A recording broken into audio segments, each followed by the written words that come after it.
الشيطان الرجيم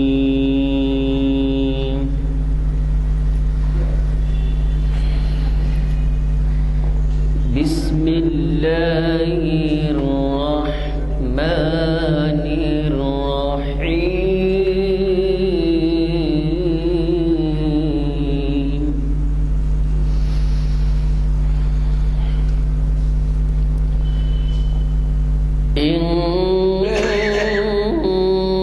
إنا فتحنا لك فتحا مبينا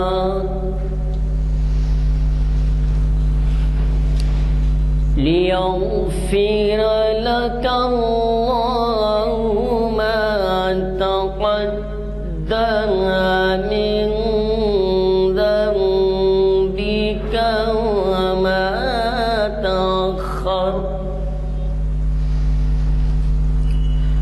وما تأخر ويتم نعمته عليك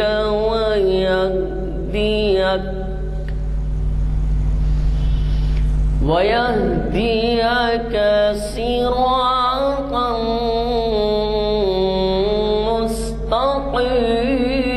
مستقيما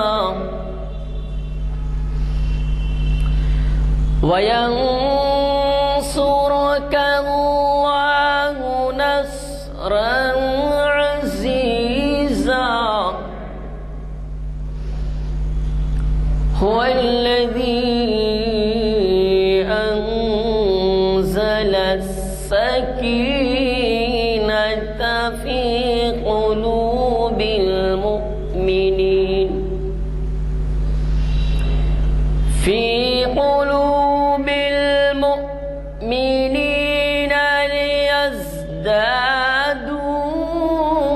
ليزدادوا إيمانا مع إيمانهم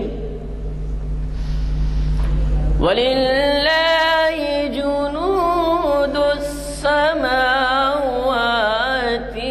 والأرض وكان الله عليما حكيما صدق الله العظيم. آج دوپہر سے کچھ بارش کا سلسلہ ایسا چل پڑا کہ ہمیں اس بات کا شبہ ہو گیا تھا کہ شام میں بارش کس طرح سے ہوگی. ویسے پیشن گوئی بھی ہے آج کہ 2-3 دن مسلسل بارش رہے گی. اللہ کا شکر ہے کہ بارش حاضر نہیں ہوئی ہمارے پروگرام میں. آج ہمارے درمیان حافظ محمد رشاد الدین صاحب تشریف لانے والے تھے اور وہ سیرت حضرت علی رضی اللہ تعالیٰ عنہ کے عنوان پر خطاب کرنے والے تھے، لیکن بدقسمتی سے ان کی طبیعت کچھ ناساز ہے اور اس وجہ سے انہوں نے متبادل انتظام کیا ہے اور ہمارے درمیان عبدالصمد حمودی صاحب تشریف فرما ہیں، وہ آج مخاطب کر رہے ہیں. ان کا تعارف یہی کرا دوں کہ میں عثمانیہ یونیورسٹی میں تاریخ اسلام کے لیکچر ہیں. جی شعبہ اسلام، ہاں شعبہ اسلام جو ڈپارٹمنٹ ہے اس کے بچوں کو خطاب کرتے ہیں اور ہماری محافل سے وہ اچھی طرح سے واقف ہے کیونکہ انہوں نے بہت شرکت کی ہے یہاں پر کئی محافل میں. ہمیں خوشی ہے کہ آج ہم نے یہاں پر مدعو کیے اور انہوں نے قبول کیا متبادل کے طور پر. میرا خیال یہ ہے کہ آپ حضرات ایک کوشش کریں کہ نوجوان جن کو کہ آج کل کالج نہیں ہیں اور طلباء کھیل کود کے میدان میں تو ہیں برابر. اب آپ صبح آ کے دیکھیے باغان کا منظر کہ بچے صبح میں جو ہے کئی بچے کالجز کے ادھر کے ادھر کے آتے ہیں لیکن ایسی محافل میں نہیں آتے. کوشش کیجیے آپ بھی ذرا اس میں حصہ لیجیے اور اللہ تعالیٰ آپ کو ثواب سے نوازے گا کہ نوجوان بچوں کو بھی لائیے۔ یہ صحیح ہے کہ مقررین کے معیار کے مطابق ان کے لیے ذرا سمجھ سے باہر ہوتی ہوں گی بعض باتیں، لیکن ان میں ہمارے محافل کس طرح سے ہونا ہے، عبادات کے لیے ہمیں کس طرح سے یکجا ہونا ہے اور اس کے فوائد کیا ہیں، اس سے واقفیت ہوتی ہے۔ ممکن ہو ان کے سمجھ کا معیار ایسا نہیں ہے کہ ان محافل کے خطابات کو سمجھ سکیں، لیکن یہ تو ضرور ہوگا کہ ہماری تہذیب، ہمارے عبادات کے طور طریق اور یہ تمام چیزوں کے جتنا بھی وہ حاصل کر سکتے ہیں کریں گے۔ دیکھیے، کوشش کریے بچوں کو ساتھ لانے کی، نوجوانوں کو ترغیب دینے کی۔ آپ کے بچے اب اسکول میں جانا شروع کیے ہوں گے بس، تو ذرا ریگولیرٹی آ جاتی ہے لائف میں، اور آپ ایک دفعہ نماز کے عادی بناتے ہیں، بتاتے ہیں اور ایسے دینی اجتماعات کو میں شرکت کا موقع دیتے ہیں، تو ان میں ایک قسم کے اسلامی تہذیب اور اس کے فوائد اس سے واقفیت ہوتی ہے۔ بہرحال میں زیادہ اس کے بارے میں نہیں عرض کروں گا، البتہ آج کے مقرر صاحب کو ہم خوش آمدید کہتے ہیں۔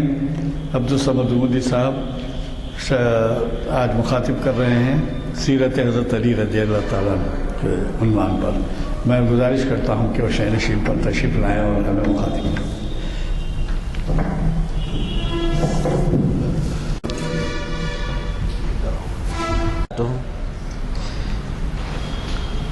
الحمدللہ وکفا والصلاة والسلام علی عبادہ الذین اصطفیٰ والعاقبۃ لمن اتقی۔ قال تعالیٰ فاعوذ باللہ السمیع العلیم من الشیطان الرجیم من ہمزہ ونفخہ ونفثہ، بسم اللہ الرحمن الرحیم۔ محمد رسول اللہ والذین معہم اشداء علی الکفار رحماء بینہم۔ سامعین،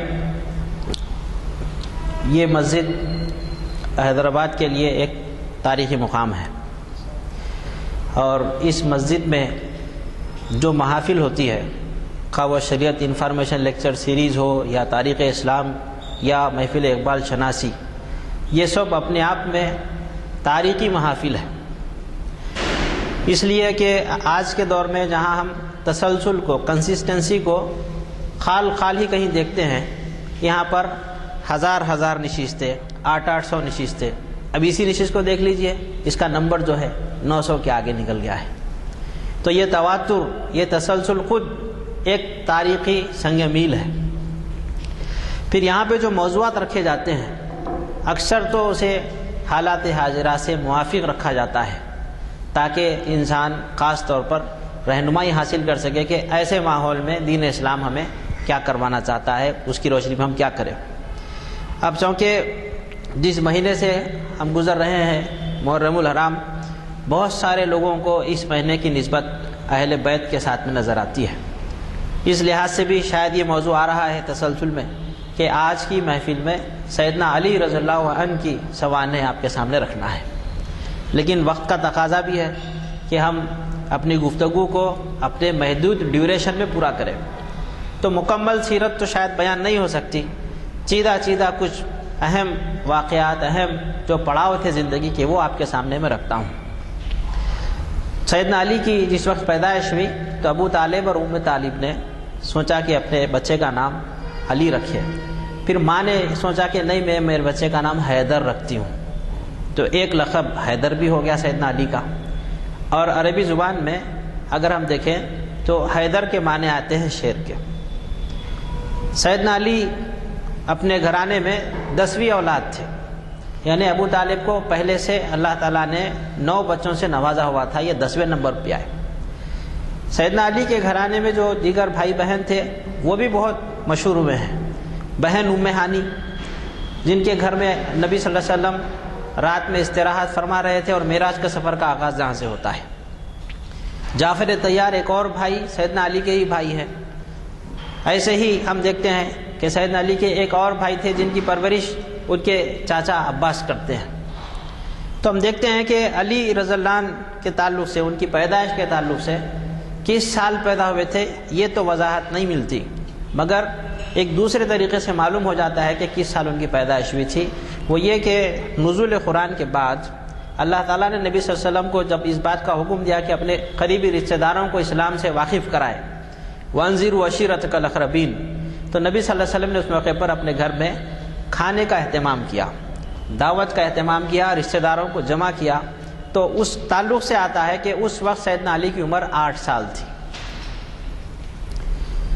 ایک روایت شیعہ طبقے میں بہت مشہور ہے کہ سیدنا علی کی پیدائش کے موقع پر جب طالب ان کی والدہ پریگننٹ تھی، طواف کعبہ میں وہ مصروف تھی، اچانک درد ذی شروع ہو گیا، کوئی جگہ نہیں تھی فوری کہاں لے جائے، تو کعبۃ اللہ کے اندر ان کو لے جایا گیا اور وہاں سیدنا علی کی پیدائش ہوئی۔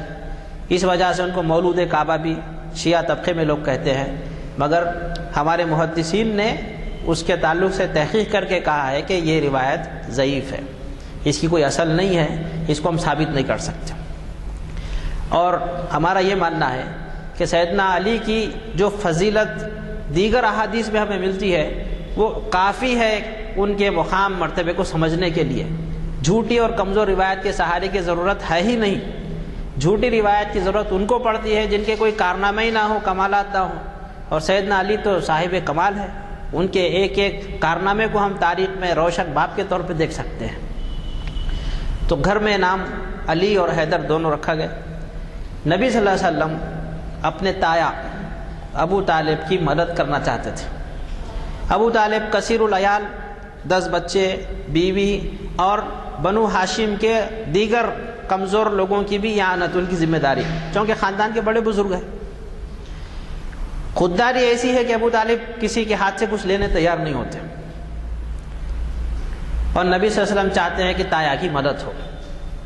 تو آپ صلی اللہ علیہ وسلم نے منصوبہ بنایا، جا کر اپنے دوسرے چاچا عباس رضی اللہ عنہ سے مشورہ کیا، اور عباس رضی اللہ عنہ کو مجبور کیے کہ ایک بیٹے کی پرورش آپ کرنا،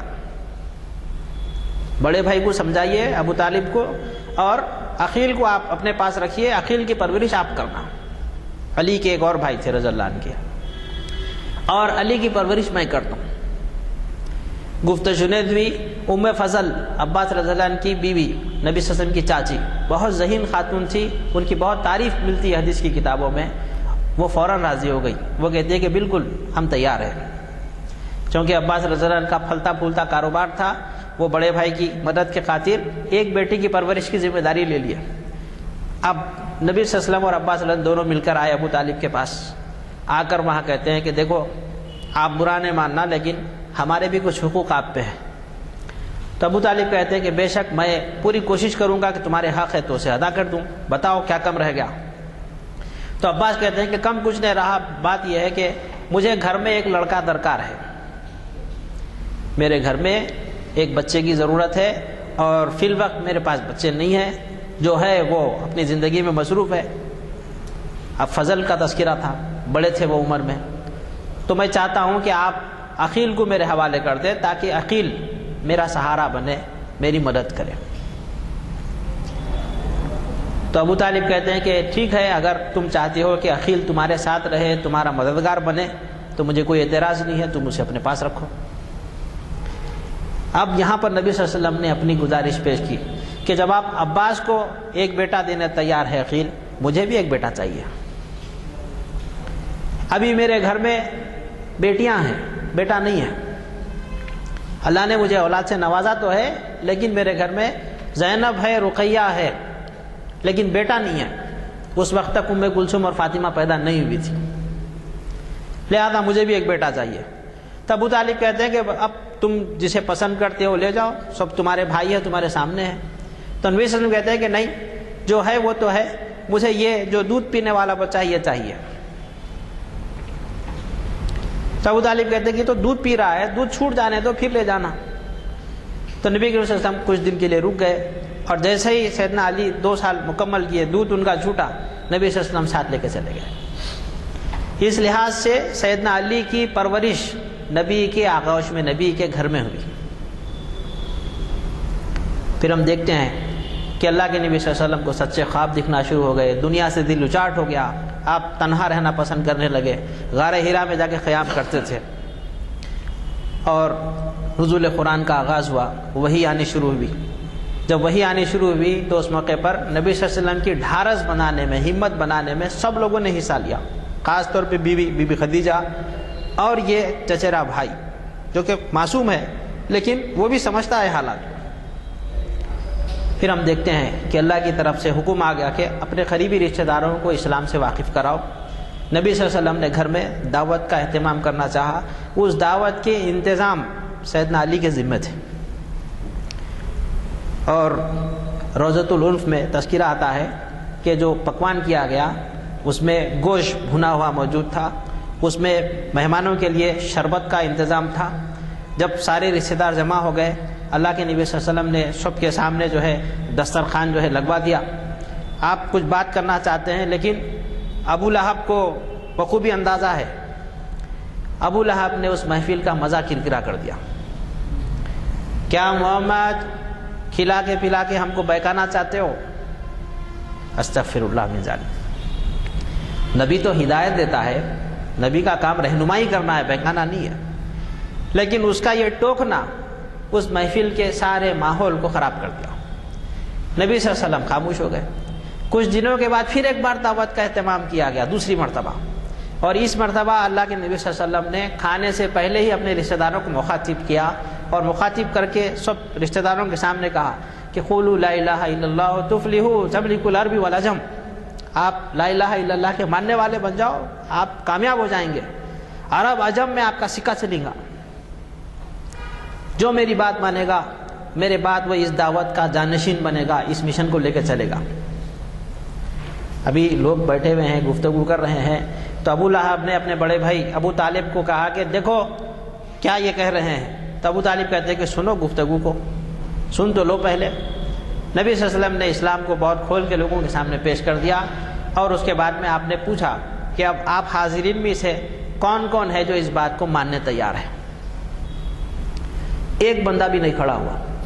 8 سال کا وہ چھوٹا سا بچہ جس کے دبلے پتلے ہاتھ پاؤں ہیں، معصوم ہے، وہ کھڑا ہو گیا. کہتا ہے کہ اگرچہ کہ میں چھوٹا ہوں، میرے ہاتھ پاؤں دکھتے ہیں کیونکہ میزبانی کے انتظامات میں تھکے ہوئے تھے، مگر میں جانتا ہوں کہ میرے بھائی نے کبھی جھوٹ نہیں کہا آج تک. نبی صلی اللہ علیہ وسلم کے تعلق سے وہ کہہ رہے ہیں جب انہوں نے زندگی میں کبھی کوئی جھوٹ کا معاملہ ہم نہیں دیکھتے تو پھر اس معاملے میں بھی وہ سچے ہیں. میں مانتا ہوں کہ آپ اللہ کے رسول ہیں، آپ پہ اللہ کا کلام نازل ہوتا ہے اور میں آپ کا ساتھ دوں گا. جب سیدنا علی نے یہ اقرار کر لیا تو بچوں میں وہ سب سے پہلے مسلمان ہو گئے. اور ابو لہب نے اپنے بڑے بھائی ابو طالب کو پھر سے جو ہے تنقید کرتے ہوئے کہا کہ دیکھو اب محمد کی بات کو سب سے پہلے علی نے مانا، علی محمد کا وارث بنے گا، وہ اس مشن کو لے کے چلے گا، اب تم کو اپنے بیٹے کے پیچھے چلنا پڑے گا. جو ابو طالب کا دل نرم پڑ رہا تھا نبی صلی اللہ علیہ وسلم کی دعوت کو، اسلام کو قبول کرنے کے لیے، اس بات کو سننے کے بعد وہ خاموش ہو گئے. عنایت اللہ اسد سبحانی اپنی کتاب محمد عربی اور جلوہ فارا میں بعض واقعات کو تفصیل سے کوٹ کیے. تو ایک واقعہ وہ کوٹ کرتے ہیں کہ یہ جو اتنی نفرت تھی ابو لہب کو اللہ کے نبی صلی اللہ علیہ وسلم سے، وہ کیوں تھی. تو وہ واقعہ بیان کرتے ہیں کہ بچپن میں ایک مرتبہ ایسا ہوا کہ بڑے بھائی ابو طالب اور منجلے بھائی ابو لہب کے بیچ میں جھگڑا ہو رہا تھا گھر میں. دونوں بھائیوں میں بحث مباحثہ ہوا، بات بڑھ گئی، ہاتھا پائی پہ بات آ گئی، دونوں ایک دوسرے کو مار رہے ہیں.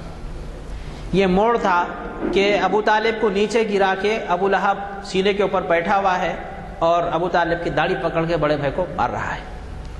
نبی صلی اللہ علیہ وسلم اسی وقت گھر میں داخل ہوئے، آواز شور شرابہ سنے تو اسی کمرے کی طرف دوڑ کے آئے. دروازے سے جو منظر دیکھے، منظر یہی دیکھے کہ باپ مقام ہے ابو طالب زمین پہ گرائے ہوئے ہیں، دوسرا چاچا جو ہے اوپر بیٹھا ہوا ہے، مار رہا ہے. نبی صلی اللہ علیہ وسلم کو اس موقع پر جو چیز سمجھ نہیں آئی، کوئی اور چیز دماغ میں نہیں آئی، فوراً دوڑتے ہوئے گئے ابو لہب کو دھکا دے کے گرا دیا.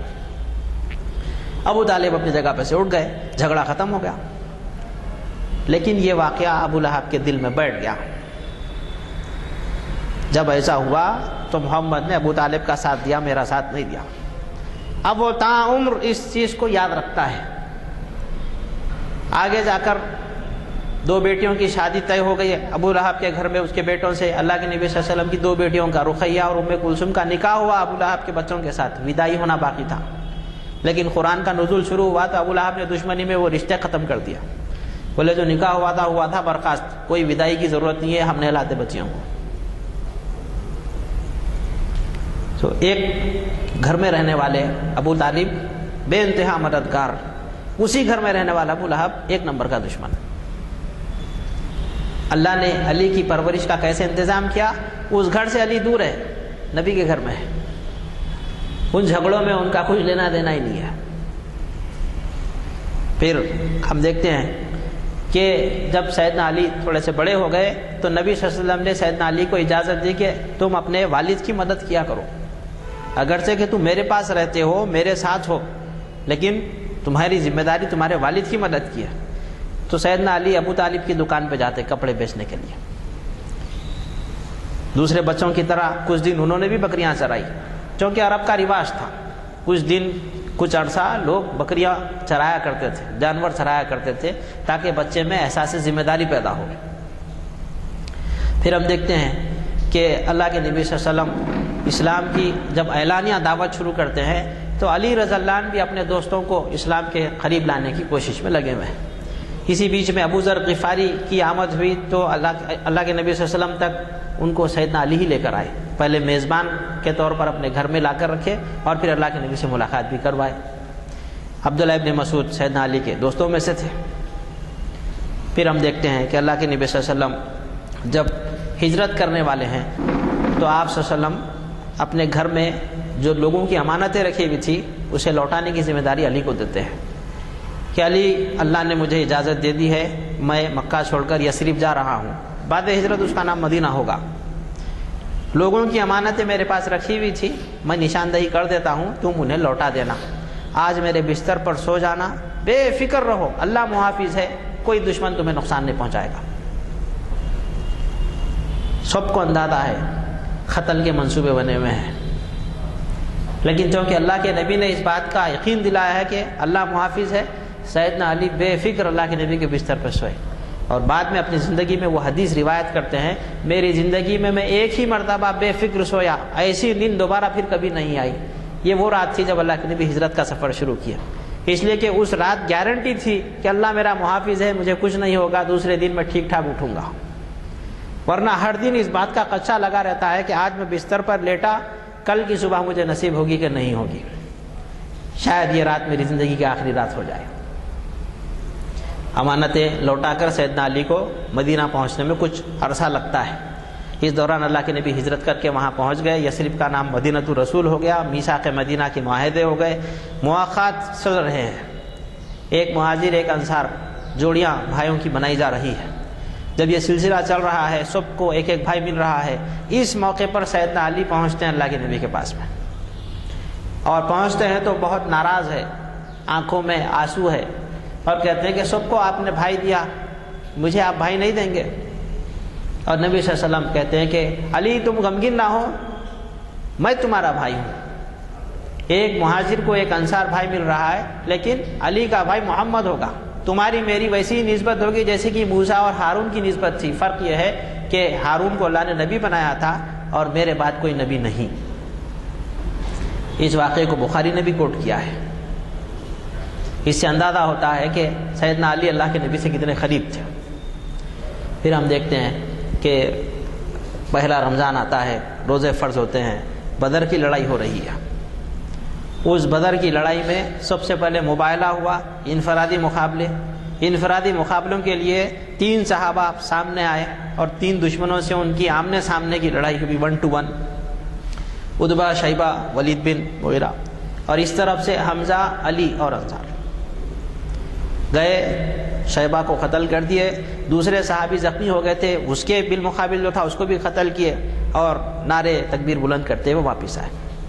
بہادری، جمع مردی، بدر کی لڑائی سے واپس آئے، تھوڑا سا امن میسر ہے، اب لڑائی ختم ہو گئی ہے۔ اس موڑ پر اللہ کے نبی صلی اللہ علیہ وسلم سوچ رہے ہیں کہ بیٹی فاطمہ کی شادی کرنا ہے، کیا کرنا۔ اس بیچ میں آپ صلی اللہ علیہ وسلم کے دل میں خواہش ہے کہ اچھا داماد ملے، اور علی کے دل میں خواہش ہے لیکن شرم کے مارے بول نہیں سک رہے، کیسا پوچھوں۔ جا کر سامنے چپ چاپ بیٹھ گئے بس۔ اللہ تعالیٰ نے وحی کے ذریعے نبی کو سب بتا دیا۔ اللہ کے نبی صلی اللہ علیہ وسلم پوچھتے ہیں، علی کیا تم فاطمہ سے شادی کرنا چاہتے ہو؟ اب اس بات میں جواب دیتے کہ جی۔ اچھا، مہر کیا دو گے؟ کچھ ہے تمہارے پاس مہر دینے؟ میرے پاس مہر دینے کچھ نہیں ہے۔ اللہ کے نبی کہا اچھا مجھے یاد ہے علی تمہارے پاس وہ ایک ایکسٹرا کمبل ہے رکھا ہوا، وہ کمبل کیا ہوا؟ وہ کمبل ہے، ٹھیک ہے لاؤ۔ کمبل منگوائے، لے اس کو لے جاؤ بازار میں بیچ دو۔ بازار میں بیچے تو اس زمانے کے 80 روپیے ملے، 80 چاندی کے سکے درہم لے کر آئے اللہ کے نبی کے سامنے، یہ 80 اس کی قیمت آئی۔ 40 اللہ کے نبی روک لیے، 40 علی کو واپس دے کے بولے کہ یہ لے جاؤ، اس سے جو ہے تم دلہن کو گھر میں لاؤ گے تو اس کے انتظامات کرو۔ تو ایک گدا خریدے، 2 تکیے خریدے، 2 گھڑے خریدے، چکی خریدے، جھاڑو خریدے، 2 چٹائیاں خریدے۔ باقی کے 40 اللہ کے نبی روک لیے، یہ بچی کا مہر ہوگا۔ اب ہمارے پاس کہانیاں بنے ہوئی ہے، بولتے وہ فاطمہ کا دہیج دیو بچیوں کو، کیا دینا؟ کیا دی اللہ کے نبی صلی اللہ علیہ وسلم؟ وہ تو علی کے پیسوں سے آیا نا۔ سیدنا علی نے جو رقم دی تھی اس سے اللہ کے نبی نے گھر کے سامان سارے منگوائے، اپنی طرف سے کیا کیا؟ پھر ہم دیکھتے ہیں کہ احد کی لڑائی میں بھی سیدنا علی آگے ہے۔ احزاب کی لڑائی میں عمر بن عبدوج نام کے ایک بڑے پہلوان سے ان کا مقابلہ ہوا سیدنا علی کا، جس کے بارے میں آتا ہے عمر بن عبدوج کے بارے میں کہ 100 آدمیوں کی طاقت تھی، اس میں طاقت تھی نہیں تھی اللہ بہتر جانتا ہے۔ یہ ضرور ہے کہ اس کی پرسنالٹی بہت بڑی تھی اور بہت ذہین تھا، جنگ لڑنے کے طریقوں سے بہت اچھے سے واقف تھا۔ سیدنا علی سے جب اس کا مقابلہ ہوا تو سیدنا علی نے اس کو ہرا دیا اور اس کو ہرا کر اسے معاف بھی کیا۔ ایک کتاب میں اگر ہم پڑھیں گے، شوکت علی فہمی تاریخ اسلام میں کوٹ کرتے ہیں کہ سیدنا علی نے جب اللہ کے نبی کی تحفہ دی ہوئی تلوار ذوالفقار سے وار کیا تو اس تلوار کی کاٹ ایسی تھی کہ سر پہ جو ڈبل ہیلمٹ تھا، ایک ہیلمٹ لوہے کا ایک ہیلمٹ پتھر کا خود جو پہنا ہوا تھا، دونوں کو کاٹتے ہوئے تلوار جبڑے تک پہنچی۔ تو یہیں سے لوگوں کے پاس یہ بات مشہور ہو گئی، علی کے پاس شیروں کی طاقت ہے، علی شیر خدا۔ اب یہ محاورہ زبانوں پہ چڑھ گیا، کہیں کچھ ہو رہا ہے تو لوگ جو ہے یا علی مدد پکار دیتے ہیں۔ اس طریقے سے پکارنا اسلام کے عقیدے کے خلاف ہے۔ علی اللہ کے ناموں میں سے ایک نام بھی ہے، اگر کوئی اللہ کو پکار رہا ہے تو جائز ہے، اور صحابی رسول داماد رسول علی کو پکارتا ہے تو ناجائز۔ پھر ہم دیکھتے ہیں کہ نبی کریم صلی اللہ علیہ وسلم جب عمرے کی نیت سے جاتے ہیں، بیت الرضوان کا موقع ہے، دشمنوں کے ساتھ میں معاہدہ ہوتا ہے حدیبیہ کا، اس معاہدے کو لکھنے کی ذمہ داری سیدنا علی کی ہے، وہ بیٹھ کر اللہ کے نبی کے لیے لکھ رہے ہیں۔ دشمن کی طرف سے سہیل ابن عمر آیا ہے بات کرنے کے لیے۔ سہیل ابن عمر اتنا چپڑ زبان ہے، اس کی لفاظی کے سامنے کسی کی نہیں چلتی، اپنی بات منوا کے آتا ہر حال میں۔ وہ آیا ہے اللہ کے نبی سے شرائط طے کرنے کے لیے حدیبیہ کے موقع پہ، تو وہاں سیدنا علی نبی کریم کی طرف سے کاتب ہے، لکھ رہے ہیں معاہدہ۔ اللہ کے نبی ڈکٹیٹ کراتے ہیں کہ ٹھیک ہے علی تم لکھو کہ یہ معاہدہ ہے محمد رسول اللہ اور قریش کے درمیان۔ وہ لکھ دیتے ہیں، سہیل ابن عمر اعتراض کرتا، بھائی اگر ہم آپ کو رسول اللہ مان لیا تو پھر جنگ آئے گی، آپ چینج کرائیے، آپ لکھوائیے محمد بن عبداللہ صلی اللہ علیہ وسلم۔ اللہ کے نبی صلی اللہ علیہ وسلم کہتے ہیں علی وہ تم نے لکھا ہے وہ رسول اللہ کو بدل دو اور لکھ دو محمد بن عبداللہ۔ اب دیکھیے محبت میں ایک مقام ایسا آتا ہے جس کو چاہتے ہیں اس کی بات مان نہیں سکتے۔ ہمارے پاس محبت اندھی ہے، جس کو چاہتے اس کی ہر بات مان لینا ہے، لیکن یہاں دیکھیے سیدنا علی کی محبت کیسی ہے۔ اللہ کے نبی کہتے ہیں کہ تم رسول اللہ مٹا دو، اور سیدنا علی کہتے ہیں میں ہرگز نہ مٹ سکتا، آپ اللہ کے رسول ہے تو ہے، میں کیسے مٹوں اس کو؟ ٹھیک ہے علی تم بتا دو کہاں لکھا ہے، میں خود مٹ دیتا ہوں۔ تو سیدنا علی انگلی رکھ کے بتایا کہ یہاں لکھا ہوا ہے۔ نبی صلی اللہ علیہ وسلم نے اپنی انگلی پھیر کے اسے مٹوایا۔ اس کے بعد واپس مدینہ جاتے ہیں، فوجیں تیار ہو کے خیبر جاتی ہے۔ خیبر کے اندر پہلے دن ابو بکر کو موقع ملا جھنڈا لے کے جانے کا، نہیں جیتے۔ دوسرے دن عمر کو موقع ملا جھنڈا لے جانے کا، نہیں جیتے۔ تیسرا دن ہے تو اللہ کے نبی صلی اللہ علیہ وسلم نے رات کو کہا تھا صبح ایسے آدمی کو جھنڈا دوں گا جس کے ہاتھ پہ اللہ ہمیں کامیابی دے گا۔ ہر صحابی تیار ہو کر آیا ہے کہ شاید میں وہ خوش قسمت ہوں، اور محفل میں اللہ کے نبی کی نظر ڈھونڈ رہی ہے۔ فجر کی نماز کے بعد علی کہاں ہے؟ صحابہ سمجھ گئے کہ یہ خوشخبری سیدنا علی کے ذریعے سے ملیں گی، وہ بیمار ہے. بلایا گیا, کیا بات ہے؟ تو بولے کنجکٹیوائٹس ہو گیا ہے, آنکھ کا انفیکشن ہے. نبی کریم صلی اللہ علیہ وسلم نے اپنا لعاب دہن لگایا, اللہ سے دعا کی, آنکھیں اچھی ہو گئی. جھنڈا ان کے حوالے کیا, یہ علم, علم عربی میں کہتے ہیں جھنڈے کو, یہ جھنڈا آپ کے حوالے ہے, آپ کمانڈر ہے فوج کے, جائیے. گئے, لڑے, اور خیبر کے قلعے کا دروازہ جوش سے اکھاڑ دیا. مرحب نام کا ان کا سردار لڑنے آیا, ہار مان لیا, سرنڈر کر دیا. مسلمان جیت گئے. سیدنا علی کو ایک لقب ملا, فاتح خیبر. جنگ کے بعد میں وہ قلعے کا دروازہ واپس لگانے کے لیے, اٹھانے کے لیے جب لوگ گئے, 20 آدمی مل کے اس کو ہلا نہیں سکے. تو معلوم ہوتا ہے کہ ایمانی غیرت, ایمانی حمیت جب کسی کے اندر آ جائے تو ان کی قوت کئی گنا بڑھ جاتی ہے. پھر ہم دیکھتے ہیں کہ اس کے بعد میں فتح مکہ کا موقع ہے, تو سیدنا علی نبی کریم صلی اللہ علیہ وسلم کے عریش کے محافظ ہے. اس خیمے کے جس میں اللہ کے نبی قیام کرتے ہیں, سیدنا علی اس کے محافظوں میں سے ہے. پھر ہم دیکھتے ہیں کہ حوازن اور ثقیف کی لڑائی کے بعد سیدنا علی کو صرف ایک ڈھال تحفے میں دی گئی. تھوڑا ناراض ہوئے, سب کو اتنا مال دیا اللہ کے نبی نے, کنٹلوں سے چاندی دی, سووں کے حساب سے بکریوں کا ریوڑ دیا, مجھے کچھ نہیں. نبی کریم بلا کر کہتے ہیں کہ جن کو زیادہ مال ملا ہے حشر کے میدان میں اتنا لمبا ان کا حساب ہوگا, ایک ایک چیز کا حساب ہوگا. تم کو صرف ڈھال دی ہے, تم ایک ڈھال کا حساب دے کے چھوٹ جاؤ گے. دیکھیے ہم کیا سمجھتے ہیں, جس سے محبت ہے اس کو خوب دو, دیتے جاؤ دیتے جاؤ.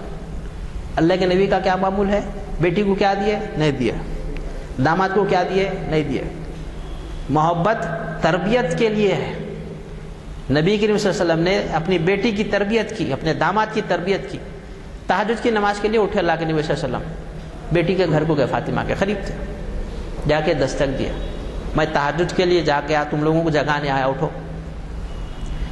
آج اگر کوئی خسرے صاحب جا کر داماد کو اٹھا دیے, بابا ذرا فجر کی نماز کو چلو, کیا ہوگا؟ وہاں تو تہجد کے لیے اٹھانے گئے اور وہ لوگ خوش ہو گئے کہ اللہ کے نبی ہم کو تہجد کے لیے جگانے آئے.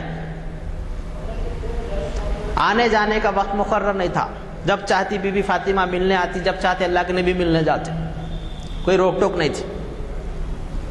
ایک بار گئے تو علی گھر میں لکڑیاں پھوڑ لیں, خالی تیبند بن کے ہیں. نبی کریم دیکھے کہ گھر کی دیواریں چھوٹی ہے, آنگن میں کیا ہے نظر آ رہا. علی رضی اللہ عنہ کو سمجھایا کہ اپنی باہوں کو کھلا مت رکھو, پورا لباس پہن کے رہا کرو. سیدنا علی اس کے بعد سے خیال کرتے تھے. اسی سے فقہ حنفیہ کا ایک مسئلہ بھی سامنے آیا, کونیاں کھلی رکھ کے نماز پڑھنا مکروہ ہے, کیونکہ علی رضی اللہ عنہ کو اللہ کے نبی نے ہدایت کی تھی کہ ہاتھیں کھلی مت رکھو. مکروہ ہے, ممنوع نہیں ہے. اہتمام کریں گے زیادہ ثواب ہوگا.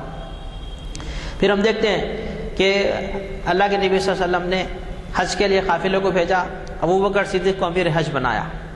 سورہ توبہ نازل ہوئی. سیدنا علی کو بھیجا کہ جاؤ حاجیوں کو بھی پیغام پہنچا دو اللہ کی طرف سے سورہ توبہ میں کیا اعلان آیا.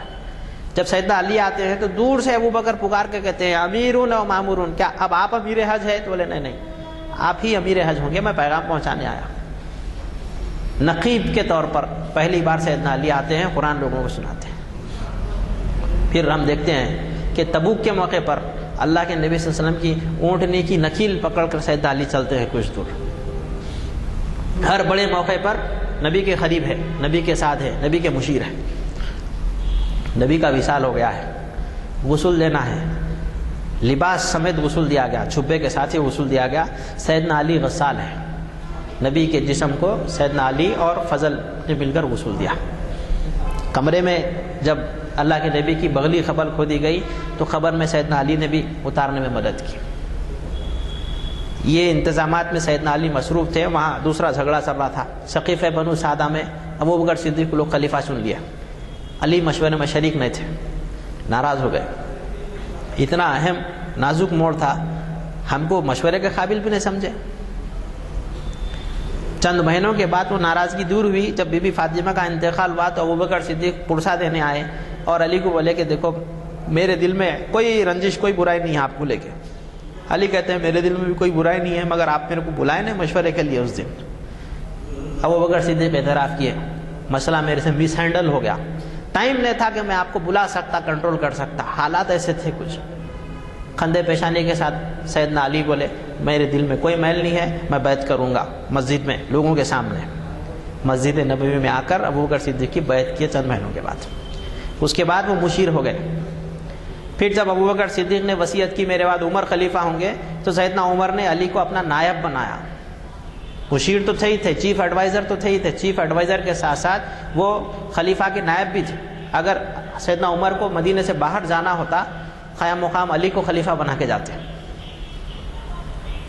سیدنا عثمان کے زمانے میں پھر ایک مرتبہ سیدنا علی مشیر ہے، چیف ایڈوائزر ہے، لیکن بعد کے 6 سالوں میں سیدنا عثمان نے دوسرے لوگوں کو جب کیبنٹ میں لیا مشوروں کے لیے، تو علی تھوڑا دور ہو گیا ان سے۔ جب عثمان رضی اللہ عنہ کو لوگوں نے گھیر لیا مارنے کے لیے، تو علی نے اپنے دونوں بیٹوں کو حسن حسین کو ان کے دروازے پہ کھڑا کر دیا کہ اگر کوئی قاتل عثمان کے گھر میں یہ دروازے سے داخل ہوا، میں تم دونوں کو مارتا ہوں۔ حسن حسین عثمان کے گھر کے دروازے پہ سیکیورٹی پہ کھڑے ہوئے ہیں، قاتل پڑوس کے گھر میں جا کے دیوار کود کے اندر آ کے سیدنا عثمان کو شہید کیا۔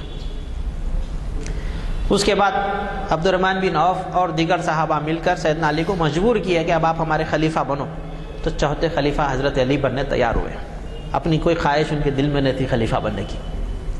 جب خلیفہ بن گئے تو سب سے پہلے انہوں نے یہی کہا کہ جو لوگ سیدنا عثمان کے مرڈر میں انوالو تھے، انکوائری کر کے اریسٹ کر کے لاؤ، خالی شک کی بنیاد پہ نہیں، انکوائری کر کے۔ اصل قاتل 3 تھے، ساتھ دینے والے باقی کے 3000 تھے۔ 3000 کو ڈیتھ پینالٹی نہیں دی جا سکتی، پارٹنر ان کرائم کی سزا ہلکی ہوتی ہے، کرمنل کی سزا زیادہ ہوتی ہے۔ قاتلین کو سزا زیادہ دی جائے گی، مددگاروں کو سزا کم ہوگی، انصاف کا تقاضا، وقت لگے گا اس میں۔ اس دوران میں سیدنا علی نے بعض گورنمنٹ آرڈرز پاس کیے۔ ایک آرڈر تھا کہ 16 سال سے لگاتار معاویہ گورنر چلتے آ رہے تھے سیریا کے۔ سیدنا علی نے کہا کہ آپ ہیڈ کوارٹرز کو رپورٹ، ہم آپ کی گورنرشپ چینج کرنا چاہ رہے ہیں۔ معاویہ رضی اللہ عنہ کو وہ آرڈر ملا تو وہ آرڈر ماننے تیار نہیں ہوئے، بولے کہ میں علی کو خلیفہ ہی نہیں مانتا ہوں، میں ان کا آرڈر کیوں مانوں؟ میرے کو ڈاؤٹ ہے کہ عثمان کے قتل میں علی کا بھی ہاتھ ہے، کیونکہ اب انہیں خلیفہ بن گئے۔ سیدنا علی بولے کہ اگر اسلامی حکومت میں اس طریقے سے گورنر اختلاف کرے گا، 1 لاکھ کی فوج اپنے ساتھ رکھ کے ڈرائے گا ہیڈ کوارٹرز کو، تو پھر تو سسٹم کولیپس ہو جاتا، کنٹرول کرنا ضروری ہے۔ سیدنا علی اپنی فوج لے کے نکلے تاکہ معاویہ کو کنٹرول کر سکے۔ درمیان میں اطلاع ملی کہ بی بی عائشہ حج سے واپس نہیں آئے تھے۔ بی بی عائشہ کو مکہ میں اطلاع ملی عثمان رضی اللہ عنہ قتل ہو گئے، تو بی بی عائشہ بولے میں قاتلوں سے بدلہ لیتی ہوں، ہمارا خلیفہ نہیں لے رہا بدلہ، میں لیتی ہوں بدلہ۔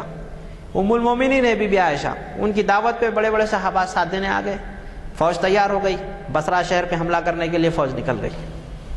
سیدنا علی کو اطلاع ملی کہ بھائی بی بی عائشہ فوج لے کے جا رہے ہیں بصرہ سٹی پہ، وہ مرڈررز پہ اٹیک کریں گے، پکڑ کے سزا دیں گے۔ سیدنا علی بولے کہ بھائی خلیفہ ہوں، اتھارٹی میری ہے، بی بی عائشہ کی اتھارٹی کیا ہے، اختیار کیا ہے؟ تو بعد میں معاویہ کو روکا جائے گا، پہلے عائشہ کو روکنا چاہیے۔ میدان میں پہلی مرتبہ تاریخ میں مسلم فوج آمنے سامنے ہے، ادھر بھی صحابہ ادھر بھی صحابہ۔ جمل کی لڑائی، عربی میں اونٹ کو جمل کہتے ہیں۔ بی بی عائشہ ایک اونٹنی پہ بیٹھ کے فوج کو لڑا رہی تھی، اسی لیے اس لڑائی کا نام ہی جمل رکھ دیا گیا۔ 2 طرف بھی مسلمان تھے، اور اس لڑائی کی وجہ سے ہزاروں مسلمان خاص طور پہ صحابہ شہید ہوئے۔ پھر بی بی عائشہ کے چھوٹے بھائی تھے محمد بن ابو بکر، وہ سیدنا علی کی فوج میں تھے، سیدنا علی کی طرف سے لڑ رہے تھے۔ وہ بیچ میں نیگوسیشن کروائے، بی بی عائشہ کی سیدنا علی سے میٹنگ ہوئی، بی بی عائشہ سرنڈر کیے، اپنے آپ کو معافی چاہے، علی معاف کر دیے، سیکیورٹی کے ساتھ ان کو مدینہ واپس بھیج دیا۔ اور اس کے بعد زندگی تمام بی بی عائشہ اپنی اس غلطی کے اوپر اللہ سے معافی مانگتے رہے کہ میں خلیفہ نہیں تھی، میرے اختیار نہیں تھے، میں فوج لے کے جا کے غلطی کری۔ اب شیعہ کمیونٹی کے لوگ جو ہے اس چیز کو ریزن بنا کے بولتے کہ نہیں، ان کے دل میں تھا، ان کے ابا بھی دشمنی کرے تھے، علی کا حق تھا خلیفہ بننا، بننے نہیں دیے، بچی بھی دشمنی نبھائی، فوج لے کے لڑنے کو آئی، لہذا شب و ستم، گالیاں، بدتمیزیاں، گستاخیاں، وہ ایک ان کی ایک بھٹی ہوئی تاریخ ہے۔ خیر ہمارا موضوع گنجائش نہیں دیتا کہ ہم اس پہ زیادہ بات کر سکیں، سیدنا علی کی سیرت کے اوپر ہی میں برقرار رہتا ہوں۔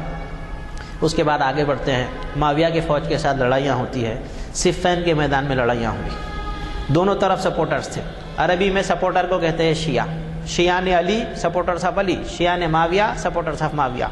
پہلے دن کوئی کامیاب نہیں، دوسرے دن کوئی کامیاب نہیں، تیسرے دن کوئی کامیاب نہیں، معاویہ کو سمجھنے آ گیا اور لڑائی چلی، میں ہار جاتا ہوں۔ انہوں نے مشورہ کیا عمرو بن العاص سے، جو کہ مصر کے گورنر تھے، ایجپٹ کے گورنر تھے۔ مشورے کے تحت قرآن اٹھا کر فوج کا پہلا دستہ سامنے آ گیا۔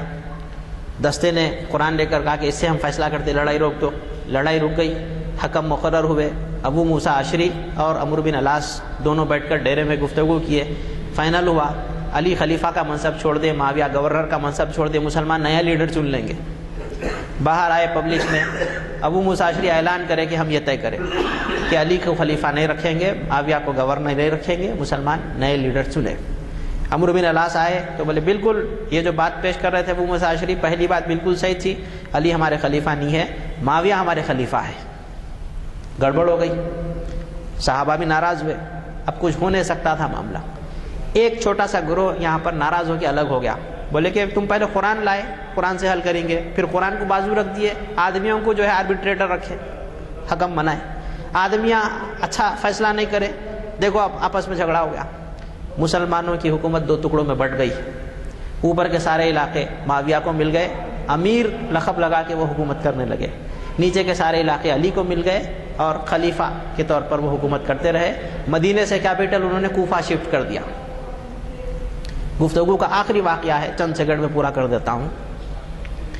تو وہ جو چھوٹا سا گروہ الگ ہو گیا تھا کہ تم قرآن کو نہیں مانے، آدمیوں کو آربیٹریٹر بنائے، اللہ کے کلام کی قدر نہیں کرے، ان کی نظر میں معاویہ نے غلطی کی، علی نے غلطی کی، لہذا ان کو غلطی کی سزا ملنی چاہیے۔ یہ مسلمانوں کی تاریخ کا پہلا ایکسٹریم گروپ ہے۔ ہماری تاریخ میں متشدد جو ہوتے ہیں، لمٹ کراس کرنے والے، یہ پہلا گروپ تھا، خوارج۔ یہ فوج سے الگ ہو کے گئے، بصرہ ان کا شہر تھا، دو بصرہ ہے ہمارے پاس میں، عراق کا بصرہ الگ ہے، نجف کا بصرہ الگ ہے۔ تو بصرہ سے یہ لوگ جو ہے پلان کیے، 3 اساسینیٹرز منتخب ہوئے کہ 3 لوگ ایک ہی دن ایک ہی نماز کے وقت حملہ کریں گے اور معاویہ کو، عمرو بن العاص کو، علی کو مار دیں گے۔ عبد الرحمن ابن ملجم نام کا اساسینیٹر حشیش کوفہ پہنچتا ہے، فجر کی نماز میں سیدنا علی جب سجدے میں جاتے ہیں وہ حملہ کر دیتا ہے۔ سیدنا علی اس حملے کی وجہ سے زخمی ہو کر شہید ہوئے۔ معاویہ بچ گئے چونکہ گارڈز تھے، عمرو بن العاص بیمار تھے، ان کی جگہ پہ دوسرے صاحب تھے امامت کے لیے، وہ بیچارے معصوم اس بدلے میں شہید ہو گئے۔ تاریخ میں سیدنا علی کو مظلوم اور معصوم خلیفہ کہا جاتا ہے۔ ان کی کوئی غلطی کہیں پر بھی نہیں ہے، لیکن ان کو اس وقت فیس کرنا پڑا اور یہ تاریخ کا حصہ ہے۔ کوفہ کے شہر کے لوگ سیدنا علی کا ساتھ ٹھیک طریقے سے نہیں دیے، نہ صفین میں دیے نہ اس کے بعد دیے، اور بعد میں بھی ان کی تاریخ پلٹتی رہی۔ اب وہ ایک ہٹا ہوا گروہ شیعہ طبقے کے طور پہ آ گیا۔ پولیٹیکل سبب سے بنے تھے شیعہ، اب مذہبی، سیاسی اور سماجی، ثقافتی ہر قسم کی ان کے اور سنیوں کے درمیان میں اختلاف ہے۔ یہ تھے سیدنا علی کے چیدہ واقعات جو میں آپ کے سامنے رکھنا چاہ رہا تھا۔ اللہ تعالیٰ سے دعا ہے کہ ہمیں سیدنا علی جیسا اللہ تعالیٰ ایمان عطا فرمائے، اسلام کے لیے جوش عطا فرمائے، خدمت کا جذبہ عطا فرمائے اور قربانیاں دینے کی توفیق عطا فرمائے۔ صلی اللہ نبی الکریم والحمدللہ رب العالمین۔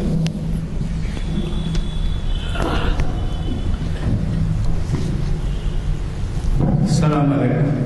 میں کیا تعریف کروں، دریا ہے کہ مر رہا تھا، اوقات ٹائم جو ہے ان کو پابند کرتا ہے، ورنہ طبیعت یہ چاہتی تھی کہ آپ سے اور مزید سنیں۔ انشاءاللہ آئندہ کچھ مواقع ہم نکالیں گے جب کہ آپ کو پھر زحمت دیں گے خطاب کی۔ مجھے اس بات کی بھی مسرت ہے کہ عثمانیہ یونیورسٹی میں آپ بڑے عہدے پر فائز ہیں اور آپ کی وجہ سے وہاں پر بھی ایک لحاظ سے تبلیغ کا ہی کام ہو رہا ہے۔ اللہ انہیں اپنی صلاحیتوں میں، اور ہم سب کی دعا ہے کہ ان کو اور ترقی دے ابھارے۔ آپ کے سامنے ہماری اعلامیہ موجود ہوگا اور اعلامیہ کے مطابق لعنت والے اعمال یہ پیر کے دن ہے، اور آپ اندازہ لگائیے لعنت والے اعمال کتنا اہم ہے۔ اور اسے مخاطب کر رہے ہیں حافظ محمد اسحاق کمال قادری، جو آپ جانتے ہیں کہ جن کا پہلا لیکچر اس میں